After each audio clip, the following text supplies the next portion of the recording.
positif di sekolah. Oke, untuk mempersingkat waktu, saya mulai.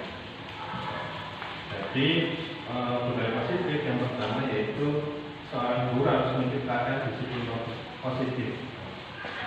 Disiplin positif itu berarti seorang guru mempunyai tanggung jawab terhadap apa yang dilakukan berdasarkan nilai-nilai kebajikan universal yang dimiliki oleh guru. Next. Contoh, seorang guru itu memiliki posisi, yaitu yang pertama memiliki posisi kontrol untuk mengontrol murid. Jadi pendidikan itu berbeda dengan zaman dahulu. Oke, saya kembali lagi.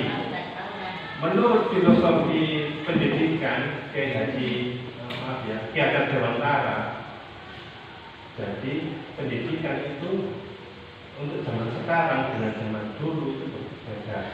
Nah, artinya apa? Pendidikan ini disesuaikan dengan kodratnya, kodrat alam maupun kodrat zaman. Nah, kodrat alam, kalau dulu alamnya memang seperti itu, dan kodrat alam sekarang itu berbeda. Sementara kodrat zaman juga berbeda.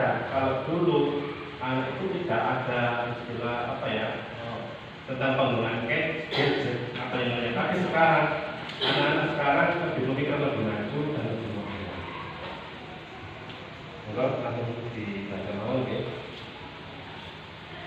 Jadi posisi kontrol guru yaitu yang pertama yaitu guru bisa membuat ilusi yaitu untuk mengontrol murid. Kedua yaitu penguatan positif efektif yang bermanfaat. Yang kedua, guru bisa membuat posisi murid menjadi merasa bersalah dan menguatkan karakter. Yang keempat yaitu seorang guru itu sebagai orang dewasa yang memiliki hak untuk memaksa. Tapi memaksa di sini yaitu memaksa yang dengan cara yang halus. Nah, di sini nilai-nilai kebajikan. Seperti kita pelajari yaitu nilai kebajikan itu yang pertama profil pelajar Pancasila nanti kita terapkan di kurikulum merdeka.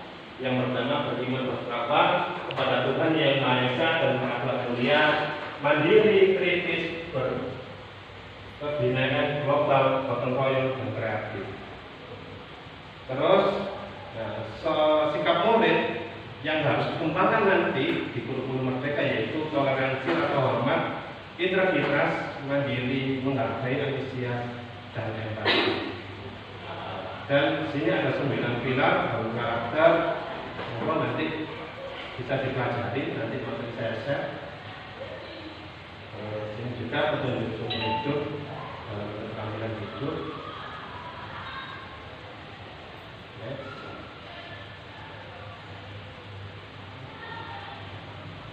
Ini yang penting. Seorang guru biasanya itu memberi penghargaan kepada murid. Tetapi perlu kita ketahui bahwasanya penghargaan itu tidak baik bagi murid. Contoh, ketika murid itu berprestasi, kita beri hadiah, kita beri reward, ya, maka itu dampaknya bisa menjadi baik, bisa menjadi buruk. Contoh, pengaruh jangka pendek dan jangka panjang. Penghargaan efektif jika kita menginginkan seorang melakukan sesuatu yang kita inginkan dalam jangka waktu pendek. Kemudian jika kita menggunakan penghargaan lagi, maka orang tersebut akan bergantung pada penghargaan tersebut. Jadi ada sesuatu yang diinginkan. Kalau tidak diberi hadiah, maka orang tersebut tidak mau melakukan. Ya. Kemudian penghargaan itu tidak efektif. Ya, suatu penghargaan adalah suatu benda atau peristiwa yang diinginkan yang dibuat dengan persyaratan hanya jika Anda melakukan hal ini. Artinya apa? Ini yang pertama. Jika mengharapkan suatu penghargaan dan tidak mendapatkannya, maka saya akan kecewa dan kecil hati. Ini yang dialami oleh siswa. Habis dikasih hadiah, kemudian tidak dikasih hadiah lagi, maka anak tersebut akan merasakan kekecewaan. Ya. Kemudian penghargaan tersebut juga akan berpengaruh pada perilaku. Jika siswa tersebut diberi hadiah terus, maka perilakunya menjadi baik. Tetapi jika hadiah tadi atau penghargaan tadi tidak diberikan, maka perilakunya akan berubah. Jadi penghargaan ini menjadi penghargaan yang tidak efektif. Terus penghargaan bisa merusak hubungan antara seorang guru dengan murid. Artinya apa? Murid-murid yang tidak mendapatkan penghargaan itu akan merasa kecewa dan akan menimbulkan persaingan di dalam kelas. Artinya nanti persaingan itu bisa persaingan yang tidak sehat maupun sehat dan saling menjatuhkan. Ya. Terus penghargaan juga bisa menurunkan kualitas. Ya. Kualitas karena apa? Seorang murid akan berkualitas jika mendapatkan penghargaan. Sementara murid yang lain akan merasa aku tidak dibutuhkan. Ya. Maka akan turun. Dan penghargaan bisa mematikan kreativitas bagi anak-anak yang tidak mendapatkan penghargaan atau hadiah. Makanya sangat penting ya untuk penghargaan. Kemudian penghargaan bisa menjadikan penghukum. Contoh, ketika kita membagikan rapor, kita kan memberi peringkat 1, peringkat 2, peringkat 3. Dan nanti ini dampaknya sangat buruk bagi anak yang posisinya di bawah. Misalkan siswanya di 15, dia peringkat 15, maka siswa ini merasa terhukum. Ya. Merasa terhukum, tidak mendapatkan nomor peringkat yang teratas. Kemudian kita kembali lagi dalam materi kita yaitu motivasi dalam diri. Seorang anak ketika belajar pertama yaitu menggabungkan huruf-huruf dengan kata-kata serta menyadari bahwa membaca timbul hijau dan mata serta senyuman di wajah anak tersebut begitu gembira. Ini perlu dibaca oleh ibu dan reaksi wajah anak-anak. Ini ya, ini juga penting. Nanti di guru-guru merdeka, ya, nanti kita terapkan sebelum pembelajaran kita akan menerapkan yaitu tentang keyakinan kelas atau kesepakatan kelas. Jadi kesepakatan kelas ini nanti bisa dimulai. Kesepakatan kelas itu bukan ditentukan oleh guru, tapi siswa. Kita buat kesepakatan.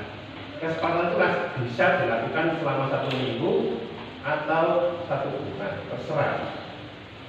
Dan kesepakatan kelas itu bisa ditempel. Ya.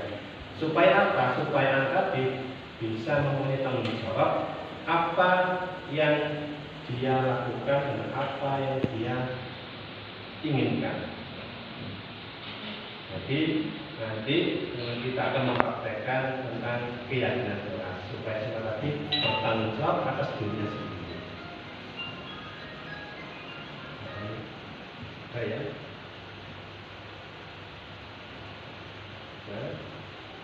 Nah, ini juga penting Ibu tentang restitusi. Restitusi adalah proses menciptakan kondisi bagi siswa untuk memperbaiki kesalahan mereka sehingga mereka bisa kembali pada kelompok mereka dengan karakter yang lebih kuat. Restitusi membantu murid menjadi lebih memiliki tujuan hidup positif dan menemukan dirinya sendiri setelah berbuat salah. Posisi jadi guru itu diwajibkan mempunyai 5 posisi kontrol. Yang pertama tadi posisi penghukum, posisi pembuat merasa bersalah, posisi sebagai teman, posisi sebagai pemantau, dan posisi sebagai dulu saya berpikiran guru ngajar itu kayak gini. Tetapi setelah saya mengikuti program CGP, ternyata apa yang saya lakukan itu salah. Contoh, kondisi penghukum. Biasanya kalau menyatakan kita itu marah dengan nada tinggi, ya itu nanti efeknya tidak baik bagi siswa. Contoh, weh, kamu nggak di kemana? Ini dengan nada tinggi. Ini nanti berpengaruh, ya kemungkinan setelah meneliti anak tadi biasanya akan menjadi pekerjaan atau guru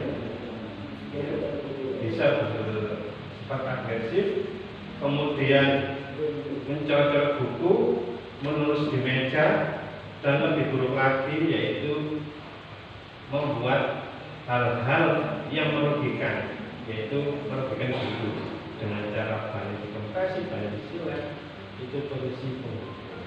Jadi seorang guru itu harus mengetahui 5 pokok tadi.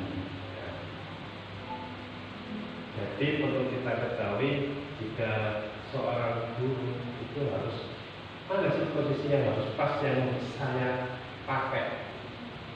Kalau posisi penghukum itu biasa dengan nada tinggi, mata melotot, ya menunjuk jari, bimboding, itu. Kemudian